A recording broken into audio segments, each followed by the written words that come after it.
Muy buenas noches, comunidad. Durante años muchos hemos escuchado historias sobre posesiones y exorcismos, pero casi nadie conoce la verdad que se esconde detrás de esas puertas cerradas, ni el precio que se paga al enfrentar cara a cara aquello que no pertenece a este mundo. Yo fui testigo de horrores que no podrían explicarse con fe ni conciencia, y por mucho tiempo guardé silencio porque sabía que nadie me iba a creer. Esta noche te cuento esta historia llamada El sacristán y el sacerdote, sucedida en Guanajuato, México. Durante muchos años me mantuve en silencio sobre lo que presencié trabajando en la iglesia. No era solo por miedo, sino porque sabía que nadie me iba a creer. Mi trabajo era acompañar al sacerdote en las labores más delicadas del pueblo, pero lo que mis ojos vieron durante esos meses cambió mi manera de entender el bien y el mal para siempre. Para el año 1998 yo trabajaba como sacristán en una iglesia pequeña de mi pueblo en México. Tenía 25 años y llevaba 3 años en ese puesto. Mi trabajo consistía en ayudar al padre con las misas, mantener el templo limpio y ordenado, y acompañarlo cuando tenía que hacer visitas a las familias que necesitaban ayuda espiritual. Era un trabajo que me llenaba de satisfacción porque sentía que estaba sirviendo a Dios de una manera directa. El padre era un hombre mayor, de unos 60 años, que había llegado al pueblo hacía más de una década. Era muy respetado por toda la comunidad y tenía fama de ser muy sabio en asuntos espirituales. La gente acudía a él no solo para las misas dominicales, sino también cuando tenían problemas graves que no sabían cómo resolver, especialmente cuando creían que algo sobrenatural estaba afectando a sus familias. Mi primer contacto con los exorcismos ocurrió durante el mes de marzo de ese año. Una familia que vivía en las afueras del pueblo llegó a la iglesia muy alterada, pidiendo ayuda urgente. La madre lloraba mientras explicaba que su hija de 15 años había comenzado a comportarse de manera muy extraña. Según contaba, la chica hablaba en idiomas que no conocía. Tenía episodios de violencia extrema y a veces se quedaba inmóvil por horas sin responder a nada. El padre decidió que era necesario ir a la casa para evaluar la situación personalmente. Me pidió que lo acompañara porque necesitaba ayuda con los objetos sagrados y para tomar notas de lo que ocurriera. Yo no tenía experiencia en este tipo de casos, pero confié en su criterio y acepté acompañarlo sin dudar. Llegamos a la casa por la tarde. Era una vivienda humilde con techo de lámina.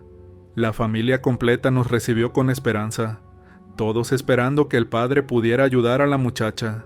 Nos llevaron hasta el cuarto donde estaba la chica, y lo que vi me impactó profundamente. La joven estaba atada a la cama con cuerdas porque, según explicaron, se había vuelto muy agresiva y podía lastimarse a sí misma. Su aspecto era deplorable, tenía ojeras profundas, el cabello enredado y sucio, y su piel se veía pálida y enfermiza. Cuando nos vio entrar, comenzó a gritar obscenidades y a forcejear violentamente contra las cuerdas que la sujetaban. El padre comenzó inmediatamente con las oraciones. Sacó su crucifijo, agua bendita, y comenzó a recitar en latín mientras yo sostenía la Biblia y encendía las velas que habíamos traído. La reacción de la chica fue inmediata e intensa. Sus gritos se volvieron más fuertes y su voz cambió completamente, volviéndose más grave y distorsionada. Durante las siguientes 2 horas, presencié cosas que nunca pensé que fueran posibles. La chica hablaba en voces diferentes, a veces como si fuera un hombre adulto, otras como una anciana. Las cuerdas que la sujetaban comenzaron a aflojarse solas, sin que nadie las tocara.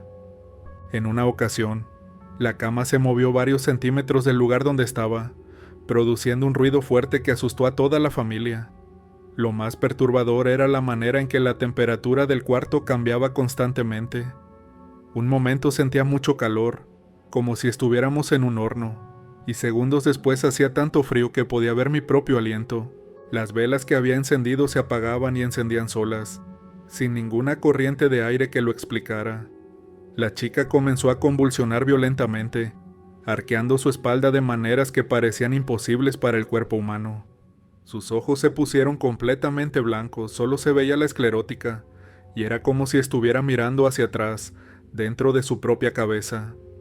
El sonido que salía de su garganta no era humano, era como si un animal herido estuviera agonizando. En un momento dado, la muchacha logró liberarse completamente de las cuerdas que la sujetaban, a pesar de que estaban muy bien amarradas. Se incorporó en la cama con una agilidad sobrenatural y trató de atentar contra el padre con sus uñas, que parecían haberse vuelto más largas y afiladas. Tuve que ayudar a los familiares a sujetarla nuevamente mientras continuábamos con las oraciones. Durante el exorcismo, objetos pequeños comenzaron a volar por todo el cuarto sin explicación alguna. Un vaso que estaba en la mesa se estrelló contra la pared. Libros que estaban en un estante cayeron al piso uno por uno, y el espejo que colgaba en la pared se rajó por la mitad sin que nadie lo tocara. Después de varias horas de oraciones intensas, la chica finalmente se calmó. Su respiración se normalizó, su voz regresó a la normalidad y pudo conversar con sus padres normalmente, aunque con cierta debilidad y agitación. El padre declaró que el exorcismo había sido exitoso y que el demonio había abandonado el cuerpo de la muchacha para siempre. Sin embargo, yo vi algo que el padre no vio. En el momento exacto en que la chica se calmó, observé una sombra oscura que salió de su cuerpo y se dirigió hacia una esquina del cuarto. La sombra tenía forma humana, pero era completamente negra y se movía de manera muy extraña, como si flotara apenas sobre el piso. Se quedó ahí en esa esquina, inmóvil, como si estuviera observando todo lo que pasaba. Traté de llamar la atención del padre para que viera lo que yo estaba viendo, pero él estaba concentrado hablando con la familia sobre los cuidados que debían tener los siguientes días. Cuando finalmente logré hablar con él en privado, le conté lo que había visto, pero me dijo que eran imaginaciones mías, producto del cansancio y la tensión del momento. Regresamos al pueblo esa noche, pero yo no podía dejar de pensar en esa sombra que había visto. 3 días después, la familia volvió a la iglesia con la misma desesperación de antes. La chica había vuelto a presentar los mismos síntomas, incluso peor que antes. Esta vez el padre decidió que era necesario hacer un exorcismo más prolongado y más intenso. El segundo exorcismo duró casi toda la noche. La chica presentó manifestaciones aún más violentas que la primera vez. En una ocasión se liberó completamente de las cuerdas que la sujetaban y trató de agredir al padre con una fuerza sobrenatural.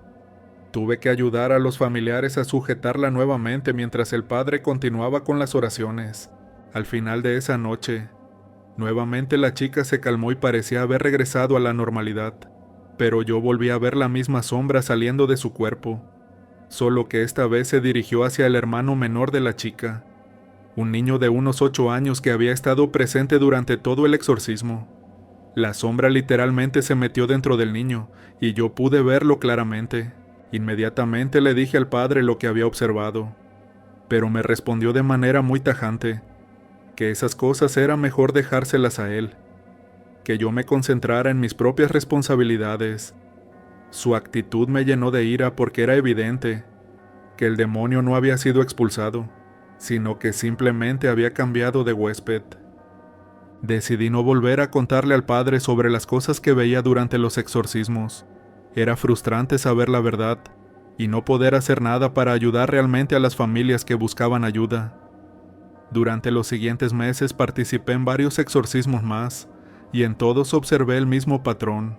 El demonio salía de una persona, pero no se iba de la casa, sino que se escondía en algún objeto o se metía en otra persona. En una ocasión fuimos llamados para ayudar a una familia donde supuestamente la abuela estaba poseída. La anciana de 70 años presentaba síntomas similares a los casos anteriores. Hablaba en idiomas extraños, tenía episodios de violencia y parecía conocer información que no debería saber. Durante el exorcismo de la abuela, presencié manifestaciones paranormales similares a las anteriores. Los muebles se movían solos, las fotografías se caían de las paredes y la temperatura cambiaba constantemente. La anciana hablaba con voces diferentes, a veces como si fuera un hombre joven, otras como si fuera una niña pequeña. Sin embargo, yo pude ver claramente que el demonio no estaba en la anciana, sino en su nieta adolescente de 15 años, que estaba parada junto a la cama observando todo el ritual. La chica permanecía completamente inmóvil, con una sonrisa extraña en el rostro, mientras su abuela sufría las convulsiones y manifestaciones demoníacas.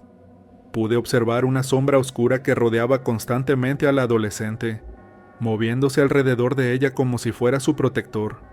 Cuando el padre declaró que el exorcismo había sido exitoso y que la abuela estaba libre, esa sombra se metió completamente dentro de la chica, quien inmediatamente cambió su expresión facial.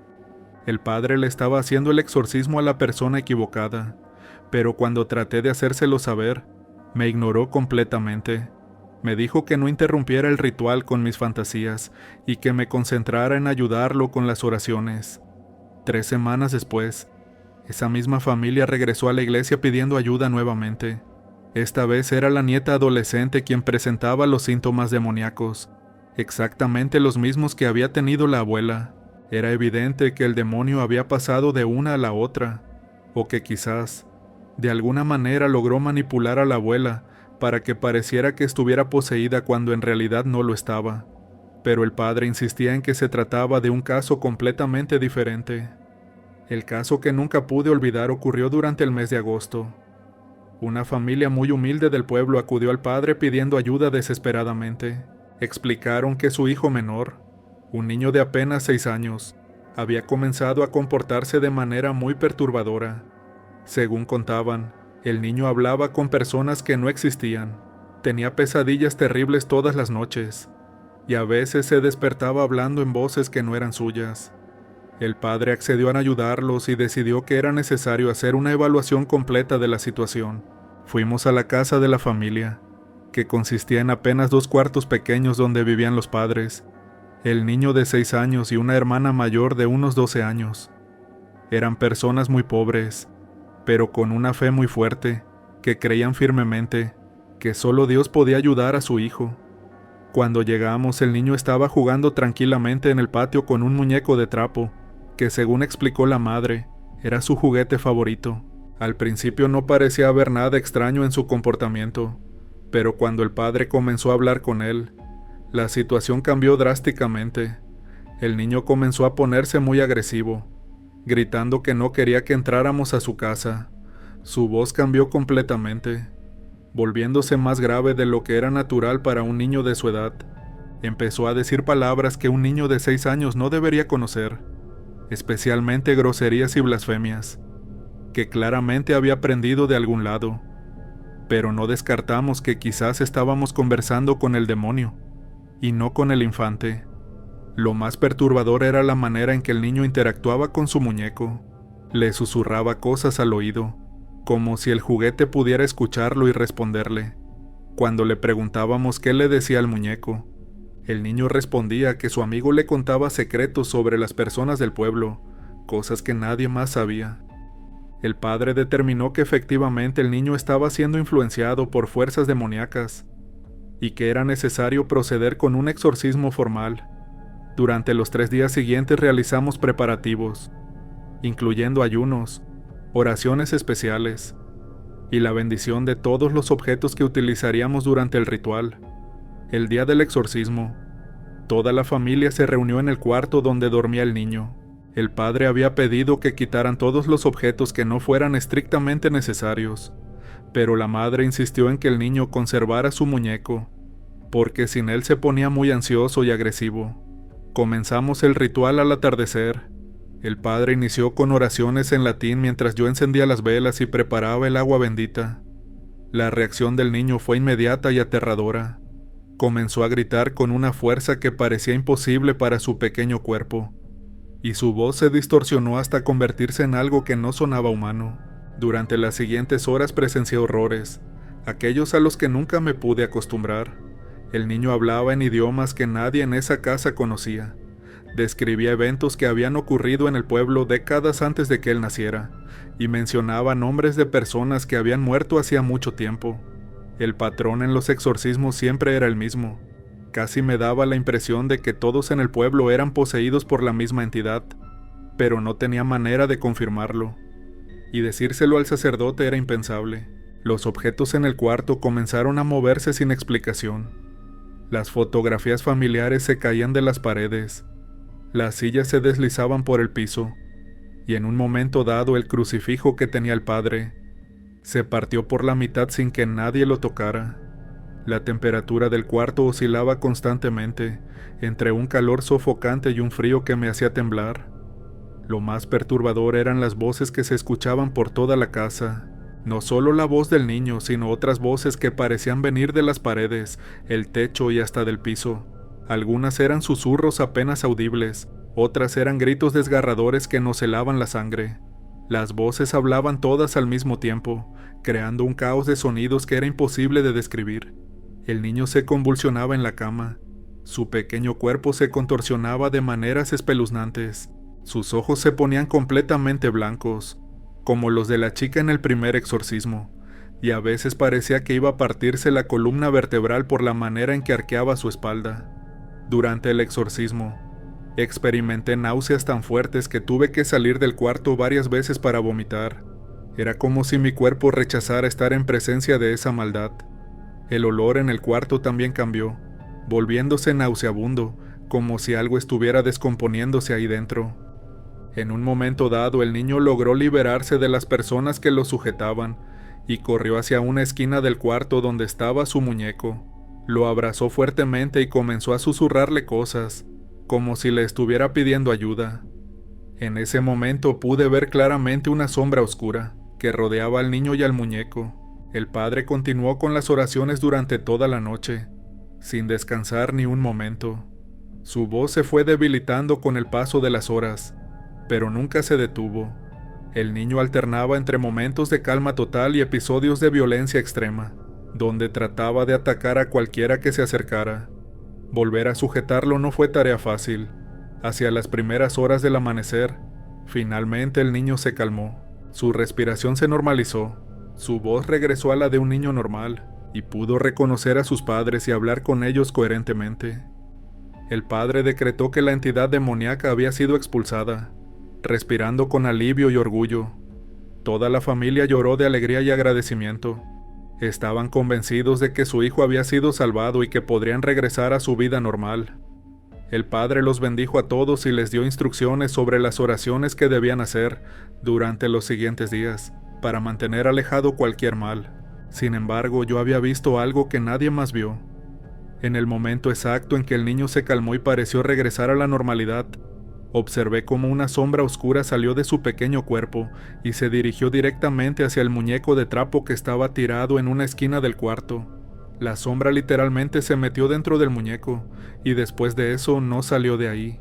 El muñeco de por sí ya levantaba sospechas, pero de todos modos el padre decidió que el exorcismo se le realizaría al infante. Después del ritual, el aspecto del juguete cambió sin que nadie más se diera cuenta, solo yo. Sus ojos de botón parecían seguir los movimientos de las personas en el cuarto, y había una presencia siniestra que emanaba de él. Era como si hubiera cobrado vida propia, pero nadie más parecía notarlo. Eso hizo que me preguntara qué le hablaba el niño, si se suponía que el demonio estaba dentro de él. ¿Acaso eran dos entidades diferentes, una en el pequeño y otra en el infante? Traté inmediatamente de llamar la atención del padre para contarle lo que había visto, pero él estaba ocupado hablando con los padres sobre los cuidados posteriores al exorcismo. Cuando finalmente logré hablar con él en privado, le expliqué detalladamente lo que había observado, pero me respondió con la misma actitud de siempre, que esas cosas era mejor dejárselas a él y que yo me concentrara en mis propias responsabilidades. Su respuesta me frustró enormemente porque era evidente que el problema no había sido resuelto. El demonio simplemente había cambiado de lugar, del niño al muñeco, pero seguía presente en esa casa. La familia creía que todo había terminado, pero en realidad el peligro continuaba ahí, oculto en un juguete aparentemente inocente. Entendí entonces que el mal era demasiado astuto. Observé el muñeco detalladamente y sentía miedo de solo tocarlo, pero era distinto que con el niño. Si eran dos o uno solo, no pude confirmarlo. Regresamos a la iglesia esa mañana con la sensación del deber cumplido, al menos por parte del padre. Pero yo sabía que el problema no había sido resuelto realmente.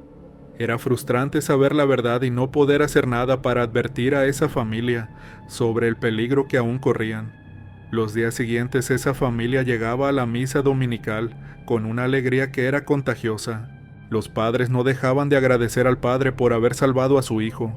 y toda la comunidad celebraba lo que consideraban un milagro.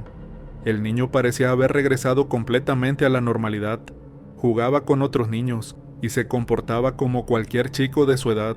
Sin embargo, había algo que solo yo notaba. El niño siempre cargaba consigo el mismo muñeco de trapo, el mismo donde yo había visto que se metió el demonio. Lo llevaba a todos lados, incluso a la iglesia durante las misas. La madre explicaba que el niño se había encariñado aún más con su juguete, después del exorcismo, y que ya no quería separarse de él ni por un momento. Durante las misas yo observaba discretamente al niño y al muñeco. A veces tenía la sensación de que el muñeco me miraba, como si hubiese algo consciente dentro de él. El niño hablaba con el muñeco constantemente, susurrándole cosas al oído como si fuera una persona real. Cuando le preguntaban a la madre sobre este comportamiento, ella decía que era normal que los niños hablaran con sus juguetes y que no le daba importancia.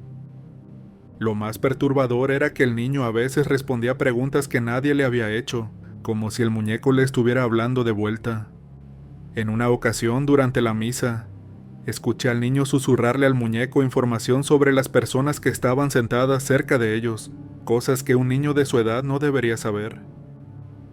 Participé en varios exorcismos más durante los meses siguientes, pero ese caso siempre me quedó grabado en la memoria.